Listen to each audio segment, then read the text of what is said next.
अल्हम्दुलिल्लाह नहमदुहु व नस्तईनुहु व नस्तगफिरुहु व नु'मिनु बिही व नतवक्कलु अलैहि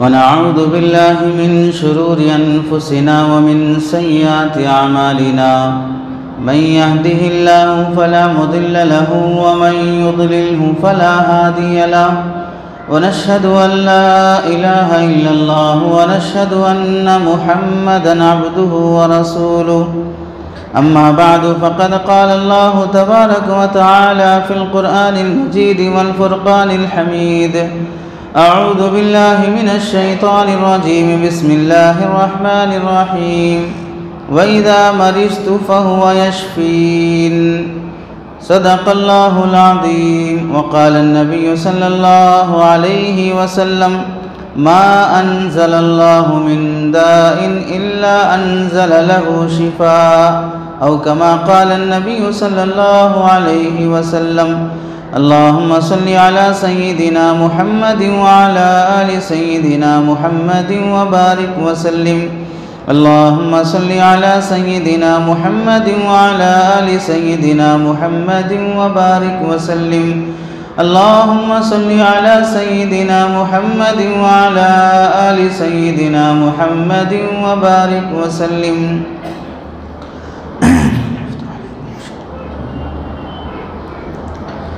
मेरे मोहतरम अज़ीज़ों, बुज़ुर्गों और दोस्तों, कुरान मजीद की मुख्तसर आयत और हदीस जो आप हज़रात के सामने पढ़ी गई है, उसकी रोशनी में जो बात आज आप हज़रात के सामने अर्ज़ करनी है वो है इंसान की हर ज़रूरत, इंसान के लिए एक ऐसी ज़रूरत जिससे किसी को छुटकारा नहीं है, वो है बीमार हो जाने के बाद इलाज दवा दारू कराना। बीमार हो जाने के बाद इलाज मुआलजा कराना, इसकी शरीयत में क्या हैसियत है। कुरान मजीद की आयत अल्लाह रब्बुल इज़्ज़त उसमें इरशाद फरमाते हैं, जब मैं बीमार हो जाता हूँ, हज़रत इब्राहीम अलैहिस्सलाम की बात नक़ल करते हुए अल्लाह रब्बुल इज़्ज़त फरमाते हैं, जब मैं बीमार हो जाता हूँ, इज़ा मरिज़्तु, जब मैं बीमार हो जाता हूँ, फ़हुव यशफ़ीन, तो अल्लाह मुझे शिफ़ा देते हैं। इस आयत में हज़रत इब्राहीम अलैहिस्सलाम जिनको हर कौम और मिल्लत मानती है, मुसलमान भी नबी मानते हैं, यहूदी ईसाई भी नबी मानते हैं, सब जिन्हें अपना मुक़्तदा मानते हैं, आप फरमाते हैं कि जब मैं बीमार होता हूँ तो अल्लाह शिफ़ा देते हैं। बीमारी इंसान के साथ लगी हुई है। दुनिया में सेहत के साथ साथ बीमारी है, सच्चाई के साथ साथ झूठ है, ज़िंदगी के साथ मौत है, इंसाफ के साथ जुल्म है, पाकी के साथ गंदगी है। ये सब वो चीज़ें हैं जिससे ज़िंदगी को छुटकारा नहीं है, इससे कोई इंसान बचा हुआ नहीं है। न सेहत हमेशा रहेगी, न बीमारी हमेशा रहेगी, न दौलत हमेशा रहेगी, न गुर्बत हमेशा रहेगी। हर चीज़ जो अल्लाह की तरफ से तज़ाद और ज़िद्दैन की शक्ल में इंसान को दी गई हैं, हर एक का एक वक्त है। बचपना हमेशा नहीं रहता, जवानी हमेशा नहीं रहती, बूढ़ा शख्स हमेशा नहीं रहता, हुस्न हमेशा नहीं रहता। हर चीज़ जो अल्लाह ने दी है उसके लिए ज़वाल तय है। ऐसे ही सेहत अल्लाह ने दी है, सेहत के साथ साथ अल्लाह ने बीमारी भी रखी है। ऐसे ही हज़रत अय्यूब अलैहिस्सलाम के बारे में अल्लाह रब्बुल इज़्ज़त इरशाद फरमाते हैं, जब हज़रत अय्यूब अलैहिस्सलाम बीमार हो गए तो अल्लाह के नबी हज़रत अय्यूब अलैहिस्सलाम ने अल्लाह ताला से अर्ज़ किया, रब्बी, ऐ मेरे परवरदिगार, अन्नी मस्सनी यद्दुर्रु, मुझे तकलीफ़ हो रही है, मुझे बीमारी लाहिक हो गई है। व अंत अरहमुर राहिमीन, आप बड़े रहम करने वाले हैं। अल्लाह से हज़रत अय्यूब अलैहिस्सलाम अपनी बीमारी में सेहत और शिफा की दुआ की दरख्वास्त करते हैं, दुआ कर रहे हैं। तो अल्लाह ताला इलाज के तौर पे हज़रत अय्यूब अलैहिस्सलाम को बताते हैं, उरकुज़ बिरिजलिक हादा मुग़तसलुन बारिदुन व शराब, कि यहाँ पर आप पैर मारिए और यहाँ आप गुस्ल कीजिए और इस चश्मे का और इस कुएँ का आप पानी पीजिए। मुफस्सिरीन ने लिखा है हज़रत अय्यूब अलैहिस्सलाम बीमार होने के बाद बतौर इलाज के अल्लाह ताला ने 2 चश्मे ऐसे जारी किए। वो चश्मे थे या कुएँ थे जहाँ से एक चश्मे और कुएँ से हज़रत अय्यूब अलैहिस्सलाम को गुस्ल करने का हुक्म दिया गया, दूसरे चश्मे से हज़रत अय्यूब अलैहिस्सलाम को पानी पीने का हुक्म दिया गया। उसमें अल्लाह ताला ने आपके लिए शिफा रखी थी और वहाँ से हज़रत अय्यूब अलैहिस्सलाम को सेहत व शिफा मिली। अगर बीमार होने के बाद इलाज कराना सुन्नत के ख़िलाफ़ होता, बीमार होने के बाद इलाज कराना तवक्कुल और यकीन के ख़िलाफ़ होता, बीमार होने के बाद सेहत के लिए कुछ आदमी कोशिश करना ये अल्लाह की शान में गुस्ताखी या अल्लाह के सामने ज़िद पर अड़ जाना होता या अल्लाह की मर्ज़ी में खलल अंदाज़ी करना होता, तो फिर ये अम्बिया अपनी बीमारी के बाद अल्लाह से सेहत की दुआ की दरख्वास्त ना करते। ये अम्बिया इलाज के लिए अल्लाह से मुतालबा ना करते। ऐसे हदीस पाक में आता है कि अल्लाह के नबी फरमाते हैं मा अनज़लल्लाहु ताला दाअन, अल्लाह ने जो भी बीमारी नाजिल की है, जो भी बीमारी नाजिल की है, इल्ला अनज़ल लहू शिफ़ान, उसके लिए अल्लाह ताला ने दवा भी नाजिल की है, उसके लिए अल्लाह ताला ने शिफा भी नाजिल की है। कोई बीमारी ऐसी हो जिसकी शिफा की, इलाज की खोज और तलाश इंसान नहीं कर सका है तो वो इंसान की कमज़ोरी है। कितनी बीमारियां ऐसी हैं जिसके पहले इलाज मालूम नहीं थे, आपने कोशिश करके तलाश करके उसकी बीमारियों का इलाज ढूंढ लिया। अब अगर किसी बीमारी का इलाज इंसान को नहीं मिल रहा है तो वो उसकी कमज़ोरी है, बाकी अल्लाह की तरफ से तो उस बीमारी का इलाज तय है। अगर हमको नहीं मिल रहा है तो हम अपनी कोताही का रोना रोएंगे, ये शिकायत नहीं कर सकते कि अल्लाह ने इस बीमारी की कोई से इलाज ही नहीं रखा है। एक कौम, एक जमात अल्लाह के नबी अलैहिस्सलाम के पास आई और पूछने लगी या रसूल अल्लाह, अगर हम बीमार हो जाएं तो क्या इलाज दवा दारू कराएं या अल्लाह के भरोसे पे ऐसे ही बीमार पड़े रहें? तो अल्लाह के नबी अलैहिस्सलाम ने फरमाया नाम इबादल्लाह तदावू, ऐ अल्लाह के बंदों इलाज मुआलजा कराओ। अल्लाह ने कोई बीमारी ऐसी नाजिल नहीं की है जिसमें अल्लाह ने इलाज ना रखा हो, हाँ सिवाय एक बीमारी के जिसका अल्लाह ने कोई इलाज नहीं रखा है। सहाबा ने पूछा या रसूल अल्लाह वो कौन सी बीमारी है? वो है बुढ़ापा, इसका कोई इलाज नहीं है। आप कौन सी भी दवा खा लो, कौन सी भी इलाज करा लो, चाहे आपको किसी दवाई पर यह लिखा हुआ मिले कि अगर आप ये हलवा खाते रहेंगे तो कभी बूढ़े नहीं होंगे, लेकिन वो बनाने वाला भी बूढ़ा होगा, लिखने वाला भी बूढ़ा होगा। कोई ऐसी चीज़ नहीं है जिसमें बुढ़ापे का अल्लाह ताला ने इलाज रखा हो। बुढ़ापा तय है अल्लाह की तरफ से, तो हर बीमारी का अल्लाह रब्बुल इज़्ज़त की तरफ से इलाज है। इलाज कराना अंबिया की सुन्नत है। ऐसे एक हदीस में अल्लाह के नबी अलैहिस्सलाम ने फरमाया अल-हुम्मा मिन फैहि जहन्नम, बुखार ये जहन्नम की तेज़ी से इंसान को आता है। जहन्नम जब सांस छोड़ती है तो उसकी गर्म हवा से इंसान को बुखार पैदा होता है। तो अल्लाह के नबी ने फरमाया फबरिदुहा बिलमा, तो फिर उस बुखार का इलाज करो पानी के ज़रिए से। उस ज़माने में बुखार का इलाज आज भी बाज़ मरतबा बुखार की हालत में ठंडा कपड़ा भिगोकर पेशानी पर रखा जाता है ताकि आदमी ज़्यादा गर्म हो जाए, हीट हो जाए, तो बाज़ मरतबा उस गर्माहट की वजह से इंसान के दिमाग की रगें फट सकती हैं, तो इसके लिए दिमाग और सर पर पानी या ठंडा कपड़ा डाला जाता है। तो अल्लाह के नबी ने उस ज़माने में भी फरमाया कि इसका इलाज पानी से करो। ऐसे एक हदीस में अल्लाह के नबी ने फरमाया निअमतानि मक़बूनुन फ़ीहिमा कसीरुम मिनन नास, दो नेमतें ऐसी हैं जिसमें लोग धोखे में पड़े हुए हैं। वो क्या हैं? अस्सिहत वल फ़राग़, ये है सेहत तंदुरुस्ती, और दूसरा आदमी को टाइम मिलना, फुर्सत मिलना। टाइम है फालतू पास कर रहे हैं, वेस्ट कर रहे हैं। सेहत मिली है, सेहत की कदर नहीं कर रहे हैं। सेहत की हिफाजत करना शरई हक़ भी है, कानूनी हक़ भी है। हिंदुस्तान का जो दस्तूर है दफ़ा नंबर 21 में लिखा हुआ है कि हिंदुस्तान के हर शहरी को सेहतमंद ज़िंदगी मिलना उसका कानूनी हक है। अगर कहीं सड़कें सही नहीं हैं, नाले सही नहीं हैं, पानी सही नहीं है, पीने का पानी ख़राब है जिससे वहाँ के लोगों की बीमारी होती है, तो इससे हुकूमत मुजरिम कहलाएगी।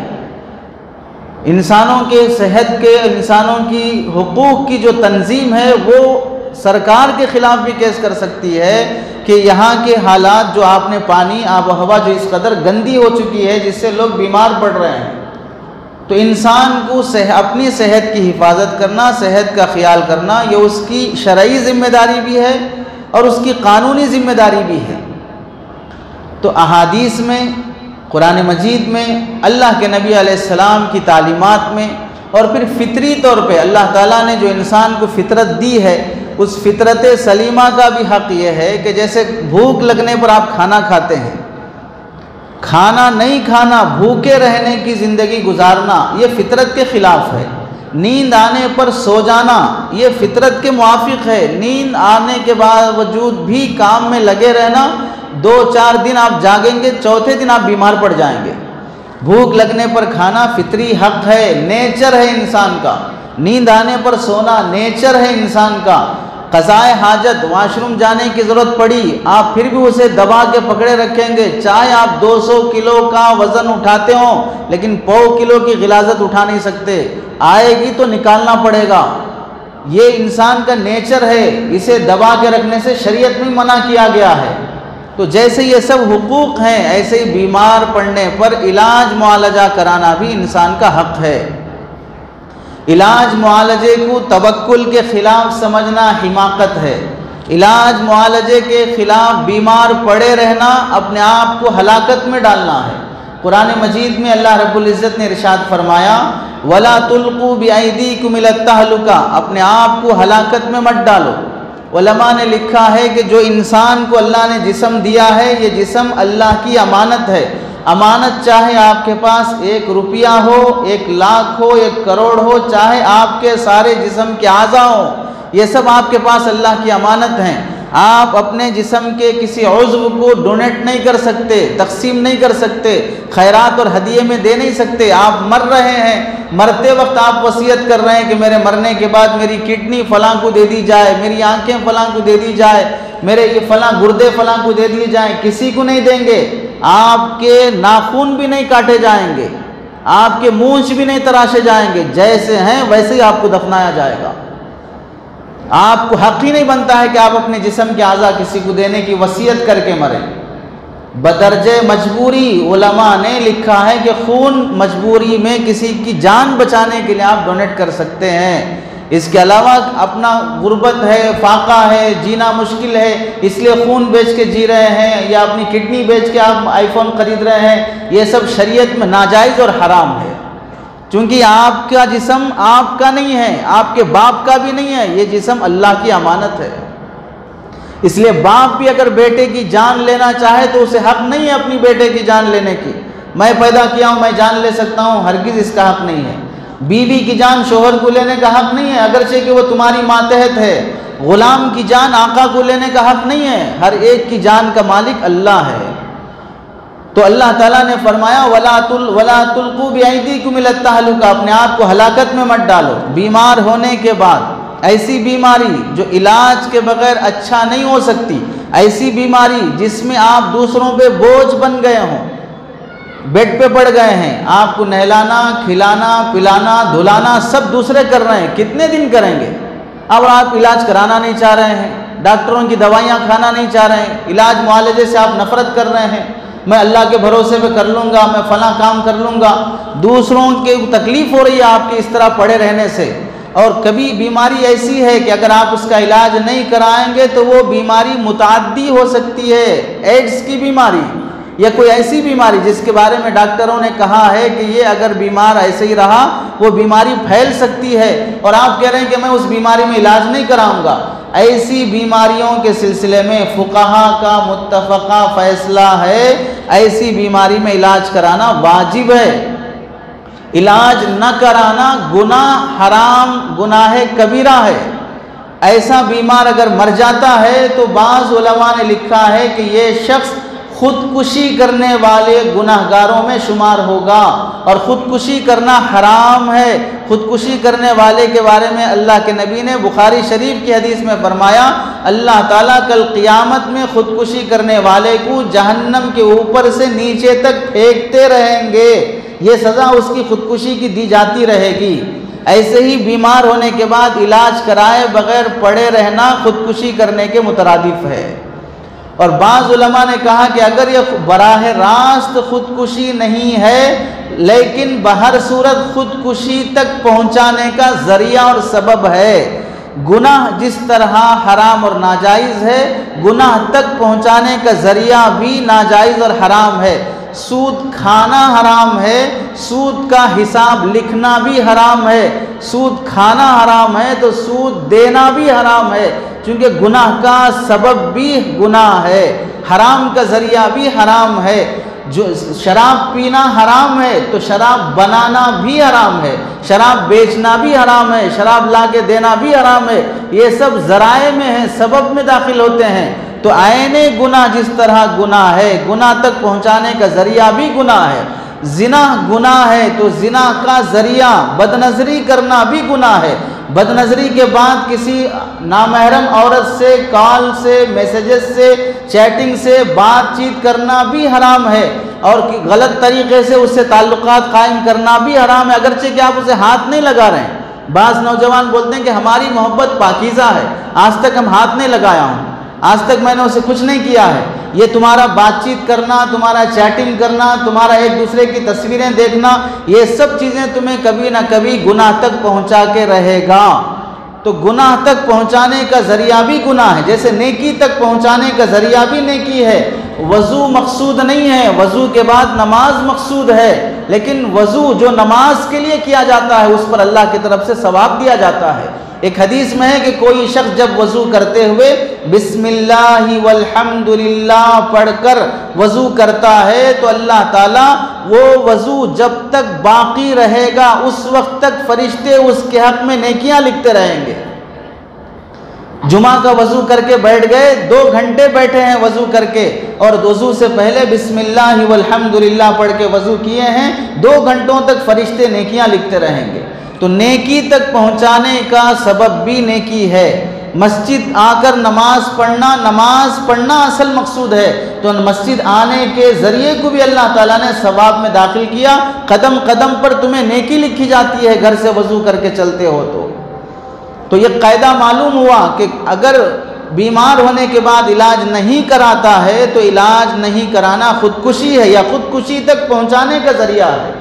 और ख़ुदकुशी तक पहुँचाने का ज़रिया भी गुनाह है, नाफरमानी है अल्लाह की, और हराम और नाजायज़ है।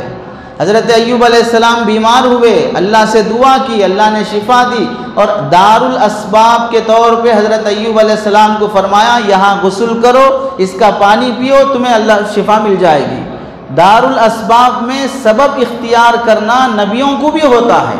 अपनी कुदरत से अल्लाह ताला बग़ैर सबब के किसी को नवाज दें, वो उसका फजल व करम है। बाकी इंसान की जिम्मेदारी यह है कि तुम असबाब इख्तियार करो। हज़रत मरियम रज़ी अल्लाह तआला अन्हा को अल्लाह ताला ने बग़ैर शोहर के बेटा दिया।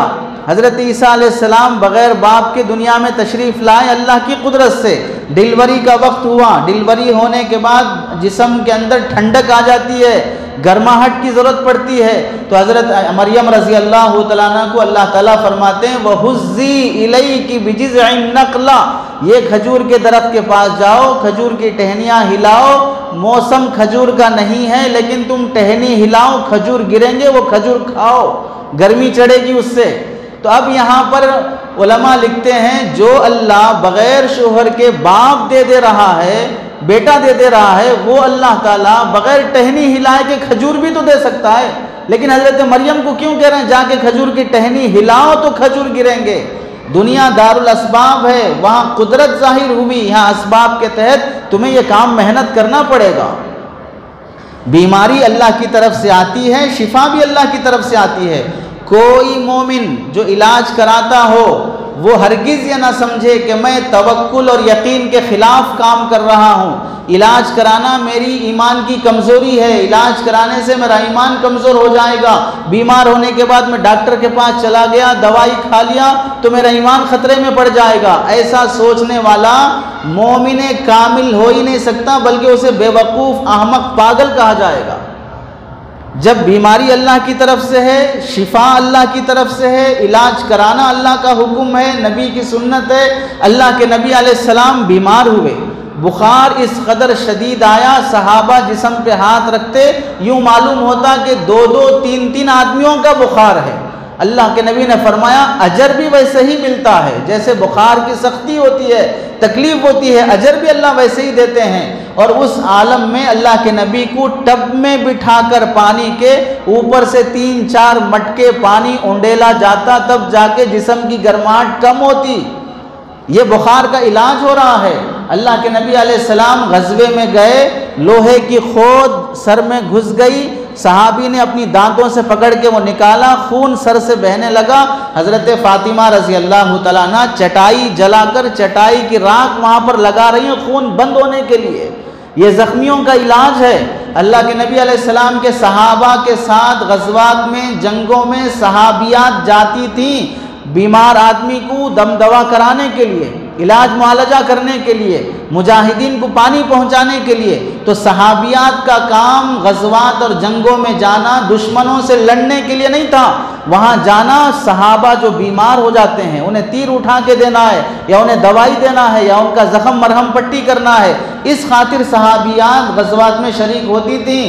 अल्लाह के नबी अलैहिस्सलाम के पास एक सहाबी आए और फरमाया या रसूल अल्लाह, हज़रत अबुल आस रज़ी अल्लाह तआला अन्हु के बेटे हज़रत उस्मान रज़ी अल्लाह तआला अन्हु के बारे में आकर कहा मेरे बच्चे को जिस्म में एक हिस्से में बहुत दर्द और तकलीफ़ से वो कराह रहा है, उसका इलाज कैसे करूं?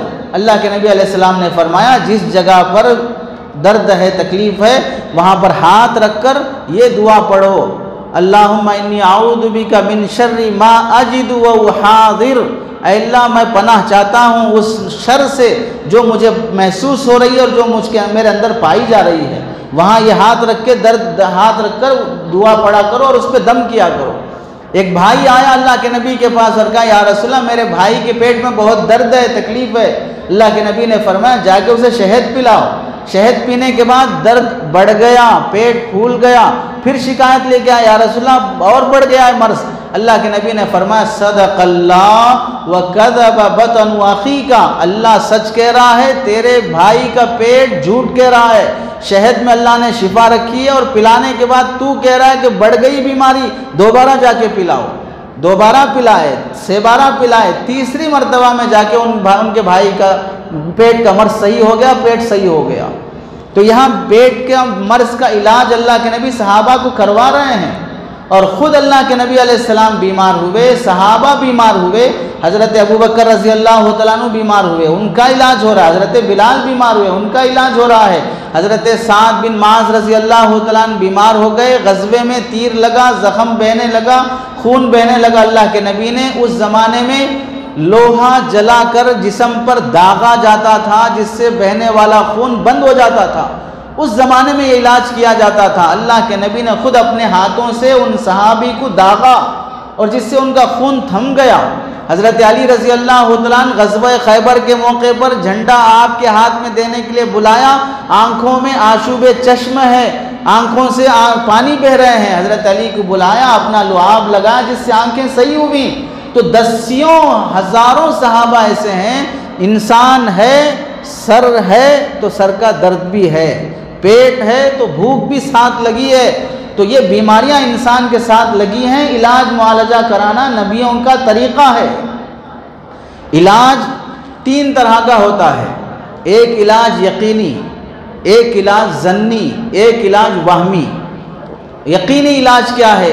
बीमार भूख लगना, इसका इलाज क्या है? खाना खाओ। भूख लगी है, आप तस्बीह पढ़ते रहेंगे, ज़्यादा देर नहीं चलेंगे। प्यास लगी है, पानी पियो। आप कुरान पढ़ते रहेंगे, ज़्यादा देर नहीं पढ़ेंगे, पहले पानी पी लीजिए, उसके बाद तिलावत कीजिए। तो भूख लगी हो, प्यास लगी हो, कोई और बीमार ऐसी चीज़ें हों जो बशरी तकाज़े कहलाते हैं, उसका इलाज ये है कि जो अल्लाह ने सबब जोड़ के रखा है उसे करना पड़ेगा। जिस्म से बदबू आ रही है, क्या करना है? गुस्ल करो, पानी नहाओ, इससे साफ हो जाएंगे। नहीं, आप वहाँ पर कुरान पढ़ रहे हैं तो इससे आपके जिस्म की बदबू ख़त्म नहीं होगी। आपको जो करना है वही करना पड़ेगा, ये इलाज यकीनी है। दूसरा इलाज ज़न्नी, आपको बुखार आ गया, जो दवाई खा रहे हैं, आपको कोई और बीमारी आ गई, जो इंजेक्शन ले रहे हैं, ये ज़न्नी इलाज है। ज़न्नी इलाज में उलमा ने तकसीम की है कि आम हालात में इलाज कराना मुस्तहब है, जायज़ है, सुन्नत है। और जब यही बीमारियां बढ़ जाती हैं, इलाज के बगैर सही नहीं होते, उस बीमारी में इंसान बोझ बन जाता हो दूसरों पर, या वो बीमारी दूसरों के लिए मुताद्दी बन जाती हो, अब इलाज कराना वाजिब है, नहीं कराएगा तो गुनहगार होगा। ये दूसरे दर्जे का इलाज है। तीसरा इलाज है वहमी। वहमी इलाज क्या है? आप बीमार हो गए, फलां बाबा के पास जा रहे हैं, वो कुछ आयतें पढ़ के दम कर रहा है। फलां बाबा के पास जा रहे हैं, वो ताबीज़ दे रहा है। फलां बाबा के पास जा रहे हैं, वो मेमोरी कार्ड दे रहा है कि ये सुनते रहो, मेमोरी बाबा। पहले तो ताबीज़ गंडे के बाबा आते थे, अब तो मेमोरी बाबा आ रहे हैं कि अब वो सिर्फ मेमोरी कार्ड दे रहे हैं और अपने मरीजों को बोलते हैं कि सिर्फ सुनते रहो, सेहत मिल जाएगी। अब ना कोई डॉक्टर, ना कोई हकीम, ना कोई आयुर्वेदिक है, ना एलोपैथिक है, कोई इलाज कराने की ज़रूरत नहीं, बस हमारा मेमोरी कार्ड सुनते रहो। और बाबा कहाँ हैं? किसी को नहीं दिखते, अंडरग्राउंड बाबा। बाबा का नाम ही अंडरग्राउंड बाबा, कि वो बाबा बराह रास्त किसी पेशेंट को मिलते नहीं हैं, वो पेशेंट से मिलने से पहले दरमियान में वास्ते हैं, उनके चेले चपाटे हैं, चमचे हैं। ये चमचा उस कटोरे से कोई मेमोरी कार्ड उठा के लाएगा, फिर ये दूसरे चमचों को देगा। इस तरह हफ्ते में, महीने में इन चमचों की कारगुजारी होगी, बैठक होगी कि हमारे बाबा ने जो मेमोरी कार्ड दिया था वो कितना सुना, उससे कितना फ़ायदा हुआ, कितना आपका इलाज हुआ है। इलाज हुआ है तो फिर आप रिकॉर्ड दीजिए अपना, और फिर उस मरीज़ का रिकॉर्ड ऑडियो में किया जाता है, फिर उसको दूसरों को सुनाया जाता है। अब वो मेमोरी बाबा और अंडरग्राउंड बाबा ये कहता है कि इलाज कराना शरीयत के ख़िलाफ़ है, सुन्नत के ख़िलाफ़ है। इलाज जो कराता है और अल्लाह से सेहत की दुआ मांगता है, गोया वो अल्लाह के सामने ज़िद पर अड़ा हुआ है कि अल्लाह तू मुझे सही करना ही करना है। और ये अल्लाह की शान में गुस्ताखी है। नबियों ने अल्लाह से दुआ मांगकर बेअदबी की, नाउज़ बिल्लाह उसका जुमला है कि अल्लाह के नबी दुआ करते करते उल्टे लटक गए। अल्लाह की पनाह, नखले कुफ्र कुफ्र ना बाशत। नबी की शान में कह रहा है कि अल्लाह के नबी दुआ करते करते उल्टे लटक गए तो भी कुछ नहीं हुआ। तो दुआ करने को सुन्नत के ख़िलाफ़, शरीयत के ख़िलाफ़, इलाज कराने को मर्ज़ी मौला के ख़िलाफ़ समझना। सिर्फ दुनिया में दो मज़हब वालों में से बास का अक़ीदा है। ईसाइयों का जब मज़हब गालिब आया, ईसाइयों की किताब में ईसाइयों ने लिखा कि बीमार होने के बाद इलाज कराना अल्लाह की मर्ज़ी के ख़िलाफ़ है, क्योंकि बीमारी गुनाहों का नतीजा है और गुनाहों की सज़ा है। अल्लाह उसे बीमार बनाकर सज़ा देना चाह रहे हैं, आप उसका इलाज करके उसे अच्छा करना चाह रहे हैं, तो इलाज अल्लाह की मर्ज़ी के ख़िलाफ़ है। इस वास्ते बीमार का इलाज नहीं कराया जाएगा। ये ईसाइयों का अक़ीदा था, लेकिन आज कोई ईसाई इस अक़ीदे पर नहीं है। सब बीमार होते हैं, इलाज के लिए आते हैं। दूसरा, बाज़ हमारे गैर मुस्लिम भाइयों की किताबों में लिखा है कि जो कोई इंसान बीमार होता है वो पिछले जन्म की सज़ा है, चूँकि उनका अक़ीदा है आवागमन का, कि इंसान 7 जन्म में पैदा होता है, तो पहले जन्म में जो आपने पाप किया था उस पाप की सज़ा इस जन्म में आपको कोरोना वायरस की सज़ा मिल रही है। इस वास्ते इसकी आप वैक्सीन नहीं निकालना, इसका आप इलाज नहीं कराना। लेकिन इस अक़ीदे पर भी कोई गैर मुस्लिम भाई बाकी नहीं है। सबसे ज़्यादा डॉक्टर्स उनमें हैं, इलाज मुआलजे के लिए सबसे पहले वो लोग भागते हैं। तो इन दोनों के अलावा इंसान नहीं, जानवरों का भी ये नज़रिया नहीं है कि बीमार होने पर इलाज नहीं कराना। बंदरों में भी ये अक़ीदा है कि वो अगर कोई जहरीली दवा मिलाकर आप रोटी बंदरों को डालेंगे, बंदर खाने से पहले सूंघता है, उसे जहर का असर मालूम होता है। हज़रत क़ारी तय्यब साहब रहमतुल्लाह ने लिखा है कि एक गांव में बंदर परेशान कर रहे थे, उन्हें मारने के लिए रोटियों में जहर मिलाकर डाला गया। एक बंदर आया, छत पर रोटियां पड़ी हैं, पहले तो घर में घुस के रोटियां ये वो सब निकाल के छीन के ले जाना पड़ता था। आज बंदरों की दावत हो रही है, पूरे छतों पर रोटियां पड़ी हैं। तो बंदर को डाउट हुआ, एक रोटी उठाया, सूंघ कर देखा, फिर जाकर रख देकर जंगल जाके एक डाली उठा के लाया, रोटी खा रहा है, डाली खा रहा है, रोटी खा रहा है, डाली खा रहा है। फिर सारे बंदर हाथ में डालियां लिए, रोटियां खा रहे हैं, डालियां खा रहे हैं। उन्हें मालूम था कि जहर है, इसका तिर्याक है। तो इलाज कराना बंदरों का भी नजरिया है, जानवर भी नहीं समझता कि इलाज नहीं कराना चाहिए। इलाज इंसान की फितरत है, इलाज इंसान का कानूनी हक है। जैन मजहब का नजरिया है कि अपने खुदा को राज़ी करने के लिए कि इंसान ये अहद कर सकता है। उनकी एक रस्म है सितारा, सितारा एक रस्म है। उस रस्म में उस मजहब के पैरोकार ये अहद करते हैं कि मरने तक मैं खाना नहीं खाऊंगा, ये अहद करते हैं। 2015 में राजस्थान की 82 साला खातून ने यह अहद किया कि मैं इस मजहब के रस्म पर अमल करना चाहती हूँ और भूख और फाका बर्दाश्त करना शुरू की। तो कानूनी हुकूक रखने वाली इंसानी तंजीमों ने, इंसानी हुकूक का ख्याल रखने वाली तंजीमों ने उस खातून के खिलाफ राजस्थान की हाई कोर्ट में मुकदमा दायर किया और जज का फैसला था कि यह खुदकुशी है, जुर्म है। दफ़ा 306 के तहत ये शख्स मुजरिम और अपने आप को खुदकुशी करने वाला कहलाएगा। इस वास्ते इसकी सज़ा यह है इसे बिठाकर खिलाया जाए।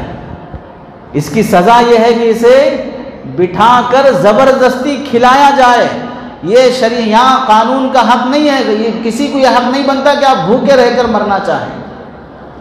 तो इलाज मुआलजा कराना शरीयत का हक है, अल्लाह का हुक्म है, नबियों की सुन्नत है और इलाज की किस्में बयान की गई हैं। इन सब के बावजूद अगर कोई शख्स इलाज मुआलजा कराने को शरीयत के ख़िलाफ़ कहता हो, अंबिया की शान में गुस्ताखी करता हो और बास पागल अहमक बेवकूफ़ किस्म के लोग ऐसे धोखेबाज मक्कार किस्म के बाबाओं की चक्कर में आकर अपनी एक बेटी का पड़ोस, यानी हमारे इस तेलंगाना डिस्ट्रिक्ट के पड़ोस बोधन ज़िले में निज़ामाबाद के पास एक लड़की, जवान लड़की बीमार है, उसके खून से कीड़े ख़त्म होते जा रहे हैं। ऐसे मौके पर उसे ग्लूकोज चढ़ाना, दवाइयाँ देना ज़रूरी है। उसे मेमोरी बाबा का मेमोरी कार्ड सुना रहे हैं, कुरान की आयतें सुना रहे हैं। बच्ची बीमार होती जा रही है, बिलाखिर वो लड़की इंतकाल हो गई, घर वाले इलाज नहीं कराए।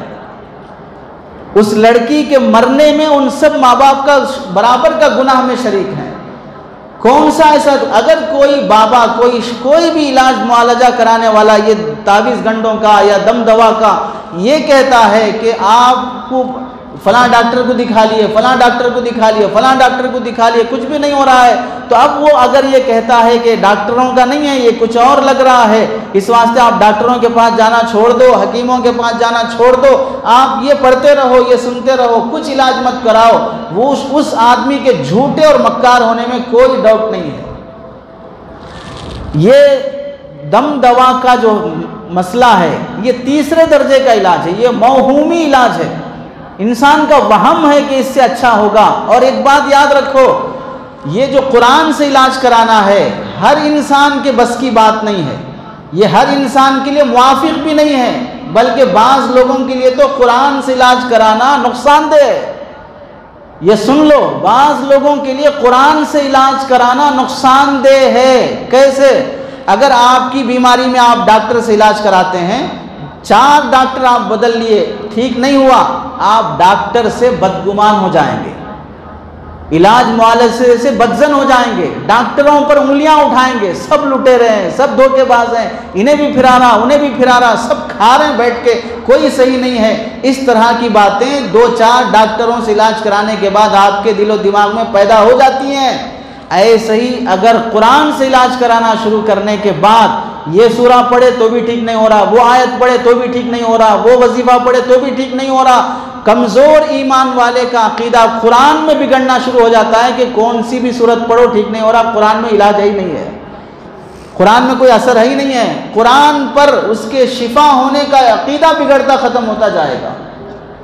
पहले तो सिर्फ बीमार था जिस्मानी, अब दिमागी बीमार भी हो गया और अकीदा बिगड़ गया है। तो हर आदमी के लिए कुरान से इलाज कराना रास नहीं आता है। अल्लाह के नबी अलैहिस्सलाम ने कुरान की आयतें बताई हैं। अल्लाह के नबी ने बीमारी में, बुखारी शरीफ की रिवायत है, कमज़ोर दिल वालों को अल्लाह के नबी ने तलबीना खाने का हुक्म फरमाया। तलबीना खाओ, इससे दिल मजबूत होता है। कलौंजी के बारे में अल्लाह के नबी ने फरमाया कि ये मौत के अलावा हर बीमारी के लिए शिफा देती है, लेकिन कैसे खाएं, कब खाएं, कैसा खाना चाहिए, ये तो हकीमों से मालूम होगा, ये डॉक्टरों से मालूम होगा। जैसे अल्लाह ने फरमाया नमाज पढ़ो, कैसे पढ़ना, ये नबी पढ़ के दिखाएंगे, सहाबा करके दिखाएंगे। ज़कात दो, कैसे देना, ये नबी करके दिखाएंगे, सहाबा दिखाएंगे। ऐसे ही अल्लाह के नबी ने फरमाया तलबीना खाओ, कलौंजी खाओ, फलां खाओ, शहद पियो, लेकिन कैसे पीना, कैसे खाना, हदीसों में, कुरान में इसकी वजाहत नहीं आएगी। वो उस फन के माहिर से मालूम होगी, वो उस फन के माहिर से मालूम किया जाएगा। और जिस आदमी को किसी डॉक्टर या हकीम के पास इलाज कराना हो, इलाज कराने के लिए शरीयत में यहाँ तक हुक्म दिया गया है, अगर किसी जायज़ चीज़ से इलाज नहीं होता है तो हराम चीज़ से भी इलाज कराने की इजाज़त है। फतावा आलमगीरी, फतावा की किताब में से बहुत मोतबर किताब है, उसमें लिखा है वयजूज़ु लिल अलील अत्तदावी बिल हराम बिशैइल मुहर्रम वयजूज़ु लिल अलील शुर्बुद्दमी वल बौल, कि बीमार आदमी को खून पीना जायज़ है अगर खून में उसका इलाज हो, पेशाब पीना जायज़ है। इदा अखबरहु तबीबुम मुस्लिमुन अन्ना फीही शिफाउन वलम यजिद मा यकूम मकामहू, कि जब कोई मुसलमान माहिर डॉक्टर ये कह दिया कि आपके लिए इसी में इलाज है बस, और कोई जायज़ चीज़ उसके कायम मकाम नहीं मिलती है जिससे इलाज मुआलजा हो सके, तो फुक़हा ने लिखा है कि अब आपको हराम चीज़ से भी इलाज करा के अपनी जान बचाना जायज़ है। आम हालात में आप अपने जिस्म को चाकू से काट नहीं सकते, हराम है।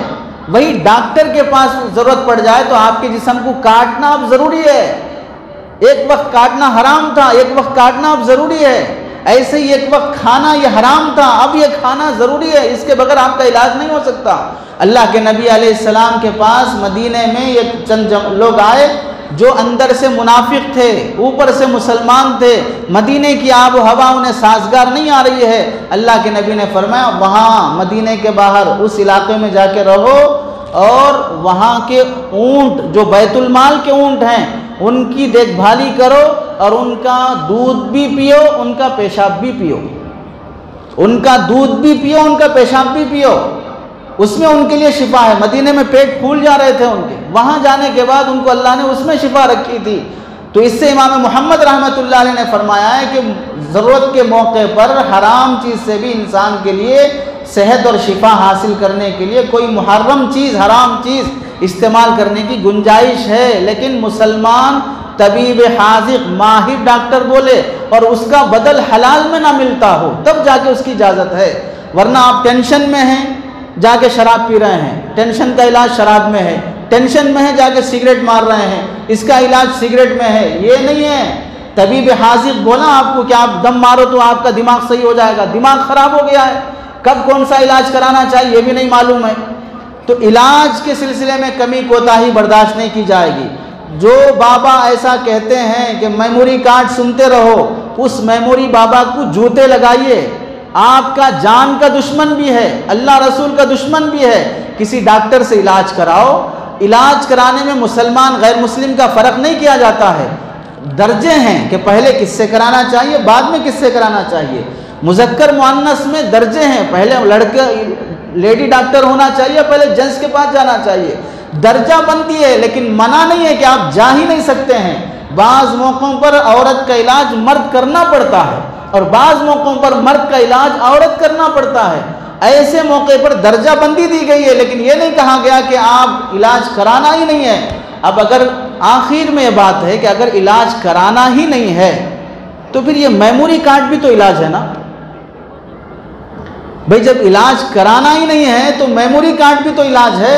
तो फिर बाबा को चाहिए था कि मेमोरी कार्ड भी नहीं देता, वो ये बोलता कि इलाज ही नहीं कराना चाहिए, ऐसे ही पड़े रहो। तो फिर ये मेमोरी कार्ड देकर इलाज का बहाना बनाना, पता चला कि इलाज का वो भी कायल है लेकिन अपना इलाज करवाना चाह रहा है, अपने इलाज काम कराना चाह रहा है, दूसरों को मना कर रहा है। तो तो ये लुटेरा है। याद रखो, इंसान गुमराह दो चीज़ों से होता है, एक शुबहात से, दूसरा शहवात से। एक शुबहात से, दूसरा शहवात से। शहवत इंसान के अंदर, ख्वाहिश नफ्स, ये चीज़ जब इंसान के अंदर पैदा हो जाती है, शहवात के ज़रिए से गुमराह करने के लिए तीन तरीक़ों से इंसान को भटकाया जाता है। एक तरीक़ा ज़र, दूसरा जन, तीसरा ज़मीन। पैसे देकर, औरतों को सामने डालकर, और तीसरा ज़मीन और दौलत देकर। ये तीन चीज़ों से इंसान को गुमराह, उसकी शहवतों को पूरा करने की कोशिश की जाती है और शहवत के रास्ते से उसे गुमराह किया जाता है। और पहली चीज़ है शुबहात के ज़रिए से, अल्लाह और उसके रसूल के, इस्लाम के अक़ीदों में शुबहात पैदा कर देना, डाउट पैदा कर देना, कुरान हदीस के बारे में डाउट पैदा कर देना। शहवात वाली गुमराही कम दर्जे की है, शुबहात वाली गुमराही बड़े दर्जे की है। शहवात वाली गुमराही में आपका जिस्म बीमार होगा, आपके जिस्मानी नुकसान होगा, लेकिन शुबहात वाली बीमारी में आपका दिमाग खराब होगा, अकीदे बिगड़ेंगे और इंसान जहन्नम, जन्नत से जहन्नम के फैसले का हकदार हो जाता है। इस वास्ते इलाज मुआलजे में गुलू भी नहीं करना चाहिए। कैसे गुलू? इलाज कराने में छोटी सी बीमारी हो, कोई जानता पहचानता घर में छोटे मोटे दवा इलाज कराने वाले है ही नहीं है, छोटी बीमारी को बड़े बड़े हॉस्पिटल भाग रहे हैं। सर में दर्द है, हॉस्पिटल में आईसीयू में जाके एडमिट हो रहे हैं। हॉस्पिटल बड़ा खूबसूरत है, बड़ा एसी का है, डॉक्टर बड़े अच्छे हैं और वो काटने वाले चाकू भी बड़े चमकदार हैं। मज़ा आता है मुझे उस वहाँ एडमिट होने में। बेवकूफ़ हो, शानदार हॉस्पिटल को ताजमहल समझ के जा रहे हो इलाज कराने के लिए। छोटे मोटे इलाज का आदमी खुद ब खुद अपने घर में थोड़ी बहुत जानकारी रखनी चाहिए। दूसरी बात, गुलू का एक रास्ता ये भी है कि इलाज मुआलजा कराते ही नहीं हैं, ये भी गुलू है, ना कराने में गुलू है। और तीसरा तरीका, इलाज मुआलजा कराने के साथ साथ डॉक्टर ही को सब कुछ समझ रहे हैं, उसी को शाफी समझ रहे हैं, उसी को मुआसिर समझ रहे हैं, वही सब कुछ समझ रहे हैं, ये भी गुलू है। इसकी इजाज़त नहीं है। शिफा अल्लाह के हाथ में है। कोई मुसलमान दवाई खाकर ये समझे इसमें शिफा है, गलत बात है। दुआ करके भी ये नहीं समझ सकता कि दुआ भी सबब है, दुआ में भी शिफा नहीं है, शिफा अल्लाह ही के हाथ में है। काबा पकड़ के भी तुम दुआ कर लो, शिफा वहीं से आएगी, काबे से नहीं आएगी। सजदे में जाके मुसल्ला बिछा के दुआ कर लो, यहाँ सजदे की जगहों से शिफा नहीं आएगी, शिफा अल्लाह ही के पास से आएगी। तो किसी डॉक्टर को, किसी दवाई को शिफा और मुअस्सिर समझना ये गलत बात है। शिफा बाहर सूरत अल्लाह के ख़जाने से आती है, लेकिन जिस अल्लाह ने इलाज कराने का हुक्म दिया वो कराना ज़रूरी है। और आखिरी चीज़ ये भी समझ लो कि कुरान के सिलसिले में कहा गया, कुरान में अल्लाह ने शिफा रखा है, लेकिन बाज़ मरतबा उसके इलाज के सिलसिले में कमज़ोर ईमान वालों को नुकसानदेह होता है, वरना तो अहादीस से कुरान का शिफा साबित है। जैसे दरस कुरान में हमने कहा था, हज़रत अबू सईद खुदरी रज़ी अल्लाह तआला अन्हु अपने साथियों के साथ जा रहे हैं, रास्ते में खाने की ज़रूरत पड़ी, भूख लग रही है, गाँव वालों से कहा कि हमारी ज़ियाफ़त कर दो, गाँव वाले तैयार नहीं हुए। तो उस मौके पर हज़रत अबू सईद खुदरी को अल्लाह ताला ने बतौर कुदरत के कबीले का सरदार बीमार हो गया, सांप ने डस लिया, जहर चढ़ रहा है, अब कोई वहाँ इलाज कराने वाला नहीं है। कबीले के लोग मारे मारे इनके पास आए, हमारा सरदार मर रहा है, आप इलाज करा दीजिए। हज़रत अबू सईद खुदरी ने फरमाया, तुमने हमें दावत नहीं की, हम बग़ैर पैसा लिए के इलाज नहीं कराएंगे, इतने बकरियाँ दोगे तो हम तुम्हारा इलाज कराएंगे। गालिबन 30-40 बकरियाँ ली। उसके बाद उस सरदार को लाया गया, सूरह फातिहा पढ़ के दम कर दिए, वो अच्छा हो गया।